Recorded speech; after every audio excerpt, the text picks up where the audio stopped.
कर्मों का खेल।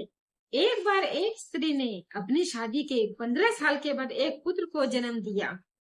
पुत्र 15 दिन के बाद ही यह दुनिया छोड़कर चला गया। वह बहुत दुखी हुई। उसके बाद वह एक महात्मा के पास पहुंची और उसने महात्मा से कहा, महात्मा जी, मुझे एक पुत्र हुआ था जो मुझे 15 दिन में ही छोड़ के चला गया। ऐसा क्यों? मुझे उससे कई सारे प्रश्न पूछने हैं। कृपया आप कैसे तैसे करके उसे जीवित कर दो। तब महात्मा ने कहा कि मरे हुए को मैं जीवित नहीं कर सकता, लेकिन अगर तुम्हें अपना कोई भी सवाल पूछना है तो मैं कुछ देर के लिए उसकी आत्मा को बुला देता हूँ और तुम उससे अपने प्रश्न पूछ लेना।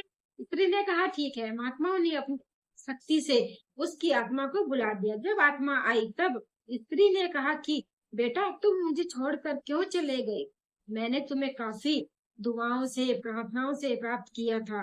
तुम मुझे इतना दुखी क्यों कर रहे हो? क्यों मुझे इतना दुखी किया?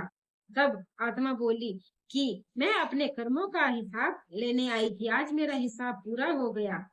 स्त्री ने कहा, कौन सा हिसाब? उसने कहा कि पिछले जन्म में तुम मेरी सौतन थी। जितना दुख तुम्हें आज हो रहा है उतना ही दुख मुझे भी हुआ था। मैं भी इतना ही रोई थी। इसीलिए दोस्तों, हमारी जिंदगी में जो भी आता है किसी भी रूप में, चाहे वह हमारे माता पिता है, भाई बहन है, यार दोस्त है, या हमारा कोई भी रिश्तेदार है, वह हमें हमारे कर्मों से ही मिलता है।